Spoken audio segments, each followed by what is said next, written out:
Jadi verifikasi atau validasi itu penting sekali supaya kita tidak hanya ribut dan tidak tahu kebenarannya.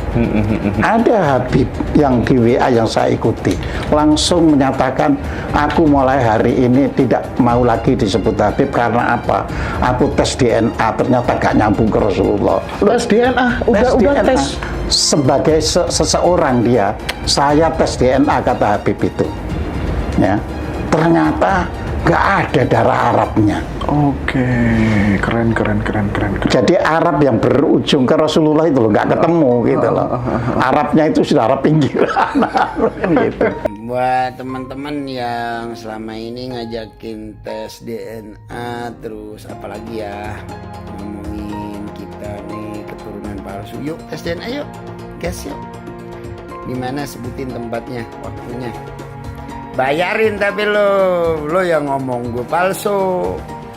Sekarang lo yang bayarin ya. Gas. Kapan di mana? Yuk lah, kuy. Harus dihentikan ini pembahasan nasab. Yang harus dihentikan adalah pengakuan Ba'alawi sebagai keturunan Nabi yang tidak terverifikasi, yang harus dihentikan. Karena secara kajian nasab dia terputus, secara kajian DNA dia bukan bangsa Arab Acan. Dia bukan keturunan Bani Quraisy, dia bukan keturunan Bani Hashim, dia bukan keturunan Ba'alawi, dia bukan keturunan Nabi Muhammad. Ini yang harus dihentikan, pengakuan sepihak sebagai keturunan daripada Nabi besar Muhammad SAW. Dan ini saya kira sudah waktunya PBNU atau MUI untuk mengeluarkan sebuah maklumat bahwa memang Ba'alawi ini bukanlah keturunan baginda Nabi besar Muhammad sallallahu alaihi wasallam. Ada beberapa dari habaib yang sampai mengatakan bahwa kalau kiai itu misalkan melakukan maksiat, kiainya luntur. Tapi kalau kami habib mau melakukan apapun, darah secara genetiknya sudah nyambung bersama kami. Jadi kami tidak bisa bisa jadi mantan habib. Kiai Iman bikin tesis pun sebenarnya adalah reaksi atas kecongkakan dari orang-orang habaib itu. Gak berani tes DNA kok ngaku-ngaku DNA Ba'alawi itu sama sekali tidak identik dengan orang-orang Arab, malah lebih ke Yahudi. Ilmu DNA itu tidak bisa digunakan untuk memastikan atau melacak nasab yang sudah jauh, yang sudah berusia ratusan tahun, tidak bisa. Bahkan ada sebuah penelitian yang meneliti keabsahan bangsa Viking, nasab bangsa Viking yang berusia 700 sampai 800 tahun. Ternyata setelah dilakukan penelitian, nasabnya tidak ketemu alias datanya tidak akurat. Ini 700 tahun loh. Nah, bagaimana dengan nasab keturunan Nabi SAW yang sudah berusia 1500 tahun, yang 800 tahun saja kesulitan, apalagi sampai 1500 tahun. Bahkan ada sebuah penelitian dari Profesor Dr. Thomas, salah satu pakar DNA di dunia barat, dia mengatakan nggak bisa, ilmu DNA tidak bisa digunakan untuk melacak nasab tanpa didukung dengan data sejarah yang akurat. Jadi kalau ilmu DNA sendiri saja itu nggak bisa dipakai ya. Ilmu DNA itu hanya bisa digunakan untuk melacak nasab yang dekat atau tidak ketahuan ini keturunan siapa, ini garis keturunan siapa gitu. Tapi kalau yang nasabnya jauh itu harus menggunakan data pendukung lainnya seperti data sejarah yang akurat. Siapapun yang mengaku keturunan Nabi wajib diverifikasi, dan siapapun yang mengaku keturunan Nabi dan terbukti bukan keturunan Nabi wajib kita batalkan.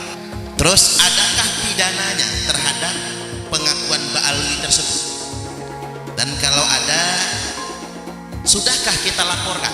Akan ada musyawarah alim ulama tingkat nasional yang mengusulkan bahwasanya siapapun yang mengaku sebagai anak keturunan Nabi dan tidak terbukti termasuk dalam penodaan agama. Setelah ada munas alim ulama dan sudah ada keputusan bersama, maka dengan bekal hasil keputusan itu kita bisa melakukan pemidanaan. Siapapun ke depan yang mengaku cucu Nabi bisa dipidanakan dengan pasal penodaan agama. Sayyidina Ahmad bin Isa al-Muhajir ini punya anak, salah satu nama anaknya Ubaidullah. Lalu kemudian punya anak namanya Alawi. Maka keturunan daripada Alawi ini disebut dengan Ba'alawi. Inilah yang banyak marga-marga fan-fan yang sampai ke Nusantara.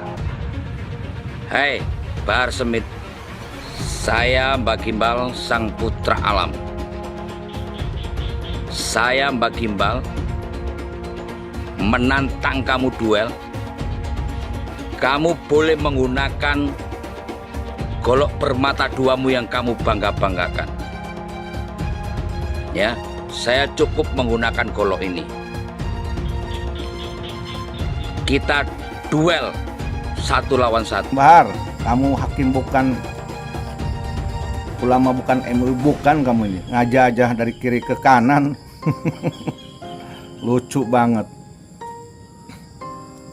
Yang saya tahu, Kang Deddy Mulyadi bikin patung itu untuk melestarikan seni budaya Sunda, Jawa Barat khususnya, agar cinta seni, agar tidak melupakan seni budaya yang memang harus dilestarikan.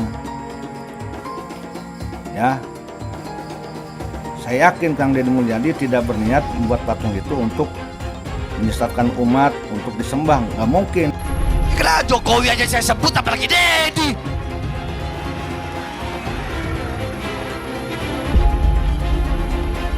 Betul, betul, betul. Saya nggak ada urusan, saya nggak ada urusan, nggak ada urusan saya. Iblis saya makan kok. Deddy lagi. Dengar-dengar mau nyalon gubernur dia. Mau nyalon dia ya, dengar-dengar. Kalau dia sampai jadi gubernur, kemarin Purwakarta jadi kota kemusyrikan.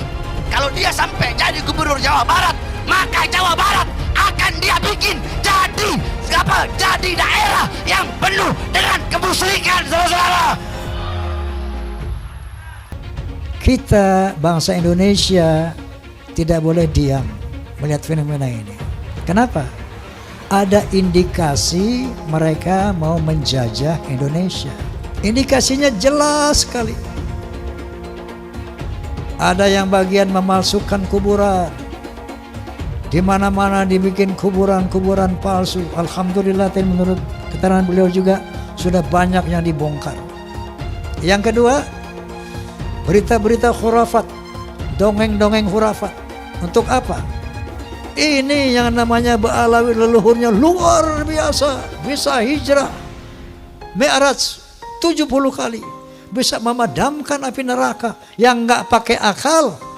Itu sesuatu yang luar biasa dan dahsyat. Mereka pun menjadi takluk, tunduk, siap diperintah apapun. Tujuannya itu. Dan yang lainnya, ada yang membuat provokasi-provokasi. Saya bersama rakyat, kita dengan rakyat. Jangan coba-coba ganggu rakyat, seakan-akan berpihak kepada rakyat. Dia mau ngadu domba kita pribumi, sementara mereka akan memetik hasilnya. Saya sebagai putra Indonesia, was-was, ngeri, dan waspada. Ini ternyata doktrin-doktrin ini tidak sembarangan. Klaim-klaim mereka sebagai keturunan Nabi ternyata ada tujuan-tujuan untuk menguasai Indonesia. Ini pembongkaran kepalsuan terjadi di mana-mana. Saat ini banyak orang baru sadar telah terjadi penyebaran kebohongan bahwa mereka yang bergelar Habib di Indonesia adalah keturunan Nabi Muhammad dan karenanya bersih dari dosa. Pembongkaran makam Habib palsu juga terjadi. Tentu saja tak semua pemuka Islam yang sebenarnya non-Habib setuju dengan pembongkaran kebohongan ini. Salah satu yang menolak adalah Ustadz Abdul Somad. Pertama-tama menolak Habib, lama-lama menolak Islam, ujung-ujungnya ke sana, ujar Abdul Somad. Ya Ustadz Somad seperti biasa, berlebihan lah. Mempertanyakan Habib sama sekali tak berarti mempertanyakan Islam. Kita semua hanya ingin tahu, benarkah para Habib di Indonesia itu keturunan Nabi Muhammad atau bukan? Nasab Ba'alawi di Indonesia tak tersambung ke Nabi Muhammad. Yang percaya sama mereka, ngikutin mereka, mudah-mudahan di akhirat insya Allah dikumpulkan bersama mereka. Tapi yang percaya sama Imad, sama Fuad Pleret, sama Mama Gufron, mudah-mudahan di akhirat dikumpulin sama dia. Lu bayangin seremnya tuh dikumpulin sama Gufron. Gak usah ribet-ribet, kita almarhumah aman ahad, seorang akan dikumpulkan bersama yang dia cintai. Di mana Anda berada, di situ nanti golongan Anda di akhirat. Maka mudah-mudahan kita semua disatukan oleh Allah Subhanahu wa taala. Perlu Anda luruskan. Dan Robito juga harus tahu. Robito berpegang teguh kepada Thariqah Ba'alawi. Silahkan buka kitab Manhajus Sawi. Itu Manhajus Sawi, kitab Thariqah Ba'alawi. Di situ kan Syabil Hasan As-Sindi ketika beliau ditanya, Arifun jahilun afdal min sab'ina alim, atau satu syarif yang bodoh itu lebih utama daripada 70 orang yang alim. Itu yang berkata Syekh Abil Hasan As-Sindi. Tuh.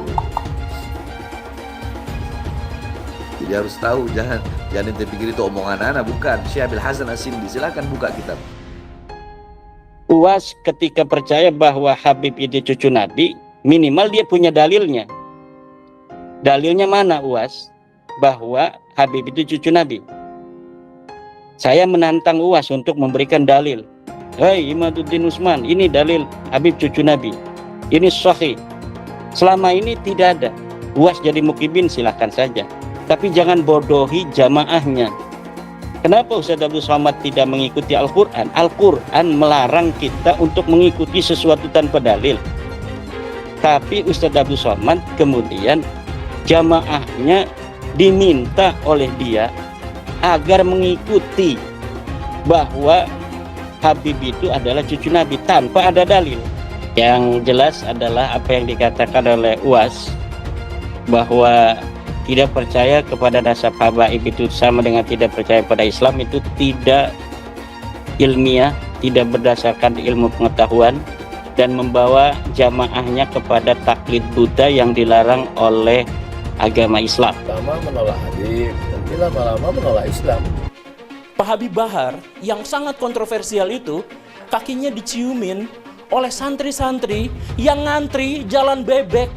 Sakit hati ketika melihat ada orang keturunan Yaman kemudian disujudi, diciumi kakinya oleh orang-orang pribumi pesek. Bayangkan kemudian ada ulama-ulama Nusantara yang harus cium tangan, cium kaki terhadap Habib-Habib yang berjejer duduk di sofa dengan begitu megahnya. Mereka marah, mereka sakit hati. Karena apa? Karena ada orang sujud di depan orang lain atas nama keturunan Nabi. Ada Habib yang mengatakan, bangsa ini bisa menjadi bangsa yang kuat, yang teguh, tidak kena bencana dan sebagainya karena mencintai para habaib. Para habaib, kan beliau Habib, Pak Novel Al-Idrus.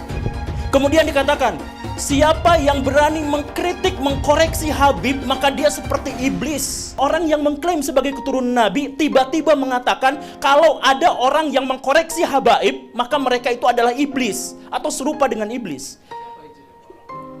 Pak Novel Al-Idrus, sorbannya kiai-kiai itu derajatnya ada di bawah kaki dari Habib.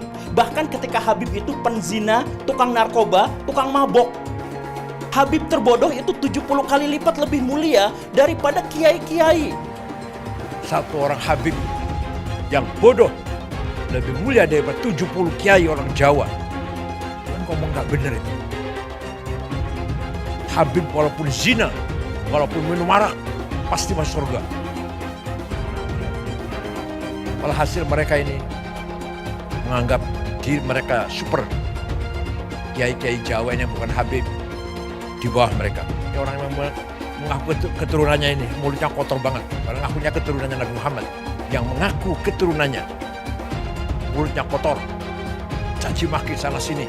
Habib bodoh itu masih lebih utama daripada orang yang berilmu. Kenapa kaki Habib yang maksiat, yang nakal, yang kotor dibandingkan kepala kiai yang pakai sorban masih lebih mulia telapak kaki Habib yang maksiat tersebut? Satu kaki Habib itu lebih tinggi, lebih mulia dari 70 kepala kiai. Kan gitu, itu kan penghinaan betul. Kalau orang tidak terhina dengan ini, saya kira tidak, rasa kebangsaannya rendah.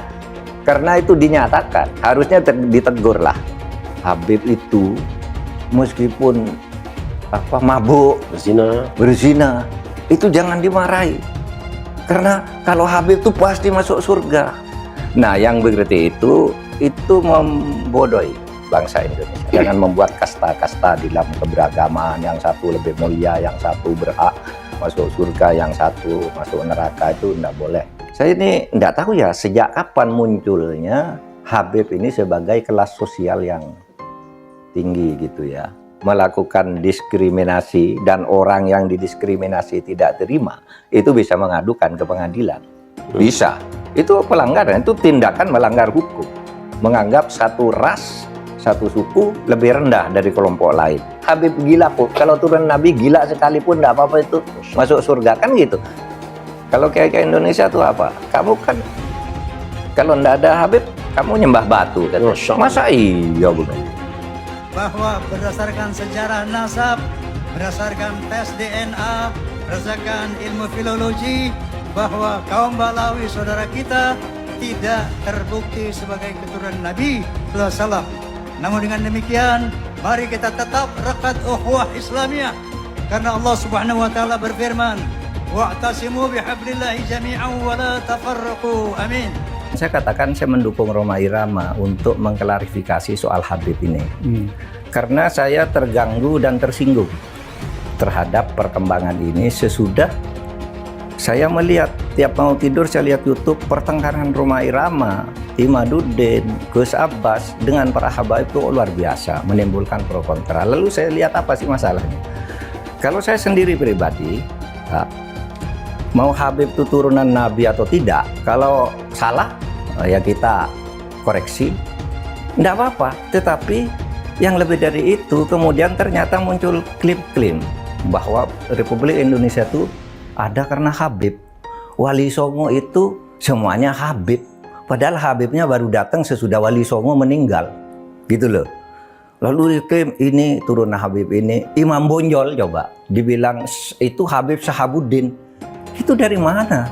Kok Imam Bonjol Habib Sahabuddin gitu. Lalu ada hurufatnya bahwa kakek saya yang nama Mugaddam itu bisa membentak malaikat mungkar dan nakir katanya. Mengklaim-klaim begitu, dan orang yang tidak tahu, orang awam banyak yang percaya karena ini Habib yang ngomong, Habib benar. Lalu rasa cinta saya kepada negara ini menjadi luntur. Seakan-akan ini karena Habib. Di situ saya tersinggung. Rasa cinta tanah air saya, kebanggaan kepada leluhur saya sendiri itu bangkit. Apalagi kemudian ada pemalsuan kuburan-kuburan tuh ya, nama kuburan biasa dibangun menjadi ini Habib ini, padahal tidak jelas siapanya. Kalau Habib itu lebih tinggi dari kiai, dan itu semua ada, Mas. Ngomong itu bukan hanya ngomong begitu, itu bukan hanya katanya-katanya, karena ketika Rhoma Irama berbicara itu, lalu ada seorang Habib muda dengan Rhoma Irama, kamu bohong, tunjukkan Habibnya siapa yang katakan gitu. Sudah, itu bukan Rhoma Irama yang membuktikan. Netizen ini Habib ini tanggal sekian bilang ini dengar. Ini Habib ini sampai 7. Rhoma Irama ngomong, habaib itu mendoktrin. Kalau Habib mau dia maksiat, mau dia zina, mau dia mabuk, tetap masuk surga. Saya bilang, saya tanya sekarang ini, Rhoma, Habib siapa yang ngomong begitu? Jangan kau punya mulut Rhoma Irama. Nah, Rhoma Irama mau dia bikin fitnah. Apa fitnahnya? Doktrin Ba'alawi, doktrin habaib. Kalau ada Habib mabuk, berbuat dosa, judi, itu masuk surga. Makanya saya tanya, siapa Habibnya? Di mana? Kapan dia ngomong? Kalau memang ada Habib yang ngomong begitu, saya yang bantai dia di depan Rhoma Irama, saudara. Makanya Rhoma Irama jangan asal fitnah. Jaga kau punya mulut, jaga kau punya batu. Awas, jangan. Gak keluar bau tanah pakai main fitnah. Ketika tes DNA, mereka menolak, bahkan menghukumkan tes DNA ini haram. Ini kan lebih nambah lagi kecurigaan umat bahwa dia tidak mau tes DNA karena takut ketahuan aslinya. Sementara secara internasional telah terdeteksi bahwa Ba'alawi ini dari beberapa pemeriksaan dari kalangan mereka yang dari Yaman dan dari sini, beberapa orang telah terkonfirmasi haplogrupnya adalah G. Sementara keturunan Nabi adalah haplogrupnya adalah J1. Ini diskursus yang internasional loh, bukan diskursus nasional gitu. Ini sudah menjadi bahasan dunia dan sudah terkonfirmasi bahwa haplogrup yang namanya Ba'alawi itu G. Seorang anak Habib yang artinya adalah keturunan Nabi Muhammad, walau bermabuk-mabukan, berzina, mencuri, berjudi, tetap akan jadi ahli surga, akan masuk surga. Apakah seorang Habib itu punya posisi istimewa dalam umat Islam? Apakah Habib sedemikian istimewa sehingga dia bebas dari kesalahan dan dosa? Itu adalah substansi yang sering dibicarakan dalam pembicaraan soal Islam. Misalnya ada Habib yang menyatakan, ada darah Nabi di tubuhku. Jika kau menyakitiku, kau juga menyakiti Rasul. Atau ada juga yang menyatakan, satu Habib bodoh lebih baik dari 70 kiai yang alim. Atau ada yang bilang, kaki Habib lebih mulia daripada kepala kiai. Buat saya ini sangat mengherankan. Mengapa Bahar harus marah-marah? Tapi bukan hanya Bahar yang marah-marah. Habib lain yang ngomel adalah Rizik Syihab. Tapi kalau dipikir-pikir, barangkali juga kemarahan mereka ini adalah ekspresi ketidaknyamanan mereka akhir-akhir ini terhadap banyaknya keraguan tentang posisi kehabiban di Indonesia. Beberapa tahun terakhir ini memang meluas pertanyaan-pertanyaan yang diajukan tentang apakah Habib itu memang sebuah posisi yang layak dihormati. Bahkan ada studi ilmiah yang menunjukkan bahwa para Habib di Indonesia hampir pasti bukanlah keturunan Nabi Muhammad. Sangat mungkin ini semua mengganggu kenyamanan mereka. Habib itu tidaklah sakral dan dapat dihukum Tuhan karena ia berdosa. Yang menentukan posisi seseorang adalah ketakwaannya, bukan kehabibannya. Jadi Habib yang ada di Indonesia semuanya palsu katanya. Silakan dijawab tapi ilmiah. Silakan imam itu dijawab tapi ilmiah, jangan marah-marah, jangan. Ayo ilmiah, tunjukkan kalau Habib kita ini betul benar. Tunjukkan kebenarannya dengan data fakta. DNA, bila perlu DNA lah, DNA. Banyak orang hari ini jadi mempertanyakan nasab para habaib atau klan Ba'alawi yang ada di Indonesia. Kenapa kemudian diragukan bahwa mereka ini adalah keturunan Nabi Muhammad SAW? Karena para habib-habib ini itu sudah keterlaluan gitu ya. Mereka sudah kayak merasa di atas angin gitu ya. Terus kemudian mau bertindak semena-mena. Dari pernyataan Bahar itu, kita jadi kemudian semakin meragukan gitu, semakin curiga. Oh, jangan-jangan emang nggak ada nasabnya gitu. Penelitian Kiai Imaduddin ini ditemukan bahwa ternyata para habaib yang ada di Indonesia dari klan Ba'alawi ini nggak ada silsilahnya kepada Nabi Muhammad SAW. Sekarang coba buktikan bahwa para habaib yang ada di Indonesia itu adalah keturunan Nabi Muhammad SAW. Nasabnya seperti apa? Sudah setahun lebih para habaib ini diberikan waktu untuk memberikan bukti, ternyata mereka tidak mampu untuk membuktikannya. Keturunan Nabi di Indonesia terputus nasabnya sehingga perlu diragukan. Perdebatan soal keaslian keturunan Nabi semestinya sudah cukup menyadarkan umat bahwa silsilah dicatat oleh manusia dan karenanya bisa mengandung gaib. Terbongkarnya jual beli gelar Habib merupakan bukti lain bahwa status Habib bisa saja didapatkan dari rekayasa. Karena itu, fanatisme terhadap keturunan Nabi patut dikritik. Hal itu juga mengingkari kodrat bahwa setiap manusia terlahir setara. Jangan lupa, umat Islam di jagat raya salatnya tidak akan diterima oleh Allah Subhanahu wa taala kalau tidak mau mendoakan Habib. Umat Islam mulai gaya, mulai mengkoreksi Habibnya, mulai mengkoreksi ulama-ulama dari anak cucu Nabi Muhammad SAW. Orang yang seperti itu mirip dengan iblis. Habib Bahlul lebih baik para 70 kiai. Keyakinan agama apa gitu ya. Kalaupun ini hadis, itu harus ditolak. Nggak mungkin itu hadis. Karena hadis harus korelasi dengan Al-Quran. Dan yang kedua, hadis itu harus cocok dengan logika. Ini nggak ada dasarnya, apalagi kitab gitu. Para habib ini mencoba ya membangun kasta baru dalam Islam gitu. Kasta, tolonglah saudara-saudara yang mengaku zuriat Nabi itu jangan dirusak lah yang sudah berjalan selama ini. Jangan dipecah dengan adanya kasta-kasta baru, mengatasnamakan Tuhan, mengatasnamakan Nabi Muhammad, seolah-olah kalian ini pemegang kunci surga. Mereka menyatakan dirinya mulia, kita jauh lebih mulia. Ayo dalam bidang apa, prestasi apa? Mana ada Yaman berprestasi? Tionghoa banyak. Dari bulu tangkis macam-macam, dari kegiatan bisnis, keren gitu. Kalau si Dowir Habaib nggak ada apa-apanya. Makanya dia jualan nasab, karena kalah bersaing dengan pribumi dan Tionghoa. Mereka tuh pemalas, pembohong, ngaku-ngaku cucu Kanjeng Nabi. Ya nggak bisa, mereka aja rezekinya dari pribumi kok gitu. Kalau pribumi rezekinya dari kerja keras. Jangan takut ngomong Habib Dowir, Habib goblok. Karena Habib itu sudah menghina duluan.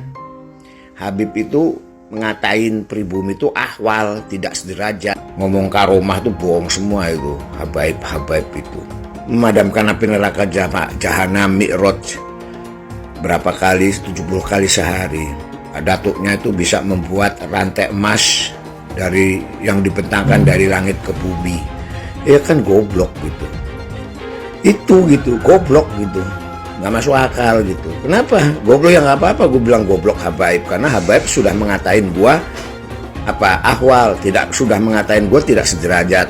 Satu Habib, walaupun Habibnya jahlun, maksudnya bodoh kata Iwan, itu ukurannya perbandingannya amat 70 kiai yang alim. Kami adalah majikan kalian, kami adalah pemilik bangsa, kami adalah pemilik kedaulatan Indonesia. Hai teman-teman, tahun ini adalah tahun yang bagus untuk trading di market kripto, terutama Bitcoin dan kripto lainnya. Teman-teman bisa gunakan kesempatan ini untuk mencari cuan dengan trading di market kripto. Untuk trading, teman-teman cukup registrasi dengan menggunakan link di kolom deskripsi, lalu deposit, tentukan apa yang ingin kalian tradingkan, lalu tekan tombol buy. Sesimpel itu. Jika ada pertanyaan, teman-teman bisa hubungi WhatsApp di kolom deskripsi. Saya juga mau mengajak teman-teman untuk bergabung di komunitas trading yang ada di kolom deskripsi. Di sana saya akan memberikan sinyal trading yang bisa teman-teman ikuti. Seperti biasa, kalau kamu suka dengan video ini, jangan lupa komen, klik like, dan subscribe. Bahwa Rizik salah dan dia wajib dipenjara, itu sudah suatu keharusan. Nah, ketika mereka sudah melawan aparat negara, ya harus tegas pemerintah, DPR, eksekutif dan legislatif, dan juga kepolisian menerapkan kembali hukum kepada mereka yang bersalah. Dan Rizik kan sudah jelas bersalah. Kalau dia nggak masuk penjara atau dia nggak menjadi tersangka, ya berarti ada yang salah dengan situasi ini. Pasal jelas, undang-undang sudah berkata demikian, dan seharusnya aparat melaksanakan apa yang menjadi amanah dari undang-undang. Kalau negara terlalu lunak kepada kelompok-kelompok seperti ini, kelompok-kelompok ini akan semakin jumawa dan malah akan cenderung menjadi kurang ajar. Mereka akan menganggap bahwa yang mereka hadapi itu adalah aparat-aparat yang cemen, yang tidak mungkin akan menindak mereka karena mereka punya massa. Dan itu mereka dapatkan pada waktu 2016 di acara 212, 411 itu, bahwa mereka punya 8 juta massa. Dan mereka selalu merasa bahwa kalau mereka diapa-apakan, maka umat Islam, kan begitu mereka bahasanya, umat Islam yang 8 juta ini akan berada di belakang mereka. Model-model framing seperti ini kan yang harus mulai diberantas oleh polisi. FPI seperti ini jangan dibikin besar. Yang terjadi, kalau kemudian terjadi penyerangan anggota-anggota FPI kepada aparat, itu sebenarnya berhubungan dengan kebebasan yang mereka dapatkan dulu. Cuman kan yang harus kita pahami, bahwa kelompok radikal ini tidak tumbuh dalam waktu semalam atau 2 malam. Ya, mereka muncul kembali sesudah era reformasi. Mereka lebih besar lagi ketika difasilitasi, bahkan diberikan dana bantuan sosial supaya mereka tetap diam. Tetapi yang mereka lakukan adalah menyebarkan diri mereka ke banyak elemen-elemen negara, mulai pendidikan, pemerintahan, dan segala macam. Nah, ketika mereka sudah melawan aparat negara, ya harus tegas. Ini bukan tindakan kejahatan, yang dilakukan kepolisian itu adalah menegakkan hukum.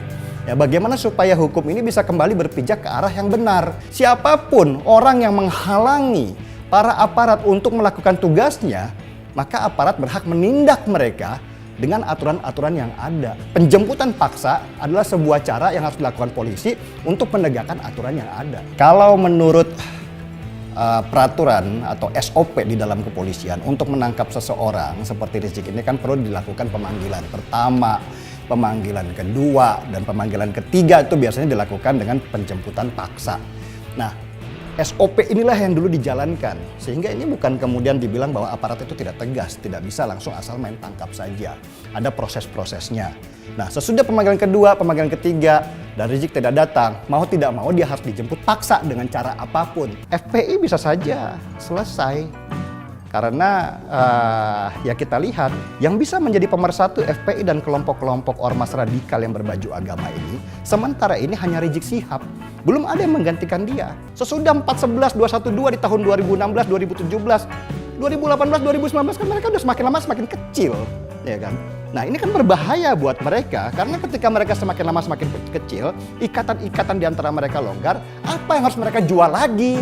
Makanya kemudian simbol-simbol itu mereka pelihara melalui baliho, melalui beberapa pesan campaign dan segala macam, supaya Rizik tetap dianggap sebagai imam besar yang akan menyatukan mereka semua. Mereka loh ya, bukan saya dan bukan kita. Ketika Rizik masuk penjara, ini yang ditakutkan Rizik sebenarnya. Dia udah nggak bisa lagi bersuara untuk menyatukan mereka. Saya nggak tahu ya kasus-kasus lainnya apakah akan dibuka kembali atau tidak. Tetapi lebih baik kita menghadapi kasus yang ada sekarang ini. Nah, inilah yang ditakutkan oleh Rizik. Kalau kemudian dia masuk penjara, maka tidak ada lagi simbol-simbol di luar untuk menyatukan mereka. FPI semakin mudah dilemahkan oleh aparat, dan bisa jadi di dalam FPI juga semakin terpecah oleh dua kepentingan. Orang-orang yang ingin menggantikan tugasnya Rizik di FPI. Menjadi imam besar itu kan enak, fasilitas ada semua. Mulai duit, ya mulai kekuasaan, mulai segala macam kemudahan ada. Dan salah satu kunci daripada bagaimana intoleransi dan radikalisme itu bisa berhenti, itu adalah ekonomi. Ketika dia sudah membangunkan infrastruktur, dunia pendidikan sudah dia baguskan, maka orang hanya akan berpikir bagaimana meningkatkan ekonomi dan taraf hidup mereka yang supaya lebih sejahtera. Bagaimana cara mereka kompetisi dengan dunia global sehingga mereka menang. Inilah yang tidak diharapkan oleh kelompok-kelompok yang berbaju agama ini, yang selalu memelihara orang-orang bodoh dengan baju agama untuk kepentingan mereka pribadi. Orang jangan pintar, kalau orang pintar tidak akan mungkin ikut mereka. Jadikan media sosial itu sebagai media untuk mencerdaskan kita. Jangan kita malah menjadi bodoh dengan adanya media sosial ini, dengan men-share hoax, dengan tetap fanatik. Oi, Cina udah sampai ke bulan, bahkan sudah bikin matahari buatan. Kita kok masih sibuk dengan masalah ini cucunya Nabi lah, ini ulama yang harus dijaga lah, ini segala macam ya kan. Pikirkan bagaimana ekonomi kalian, karena kalau kalian bodoh, kalau kalian miskin, kalian akan lebih mudah untuk dimanipulasi oleh mereka-mereka yang berbaju agama untuk kepentingan mereka sendiri. Kita nggak usah berpikir dulu bahwa nanti bagaimana Rizik kalau kemudian di penjara semakin besar atau apa. Tetapi yang harus kita lihat sekarang bahwa Rizik itu harus memenuhi peraturan-peraturan yang ada. Kalau dia melanggar, berarti harus ada sanksinya, yaitu hukumannya harus dia terima. Itu dulu, clearkan. Bahwa Rizik salah dan dia wajib dipenjara, itu sudah suatu keharusan. Mengapa banyak betul yang cinta buta dengan Habib?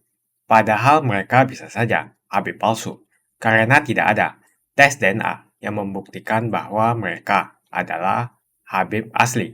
Sebetulnya saya malas sekali membahas tentang nazab, apalagi nazab dari Yaman, karena keturunan Nabi hanya bisa dibuktikan dengan tes DNA. Belum tentu juga dia betulan keturunan Nabi, karena tidak ada tes DNA.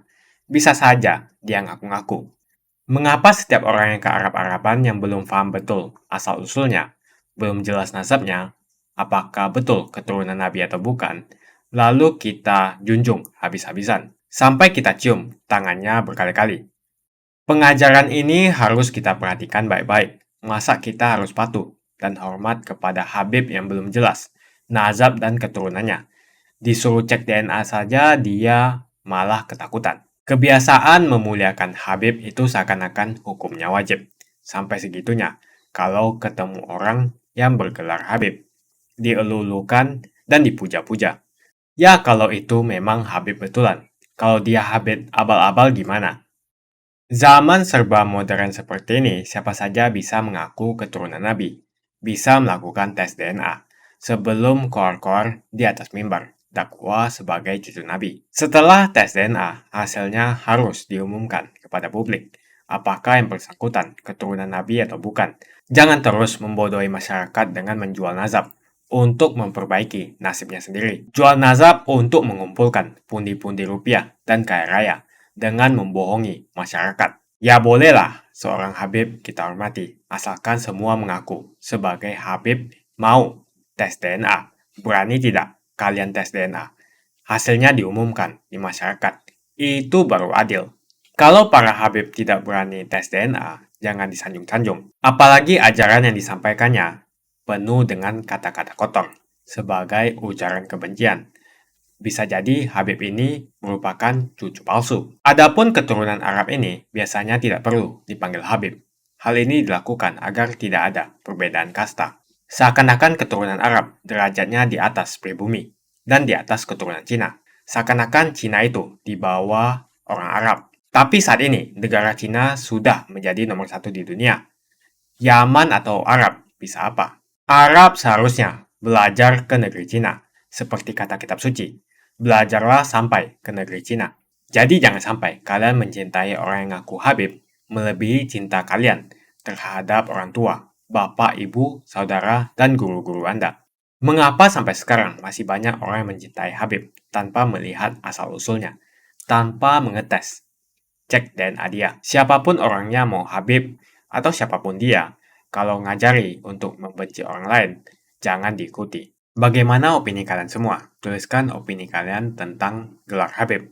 Apakah mereka pantas untuk dilakukan cek DNA untuk memastikan mereka betul keturunan Nabi? Jangan mau lagi kita dibohongi dengan nazab-nazab yang mengaku-ngaku sebagai Habib atau keturunan Nabi. Harus ada cek DNA yang membuktikan betul bahwasanya mereka memang keturunan Nabi, supaya rakyat tidak dibodohi lagi. Jika kalian setuju dengan pendapat saya, pastikan Anda semua like video ini. Dan pastikan Anda membagikan video ini ke teman dan family Anda supaya mereka semua mengetahui tentang informasi ini. Tekan tombol subscribe dan bunyikan lonceng notifikasi supaya kamu tidak ketinggalan info dari channel Suara Minoritas.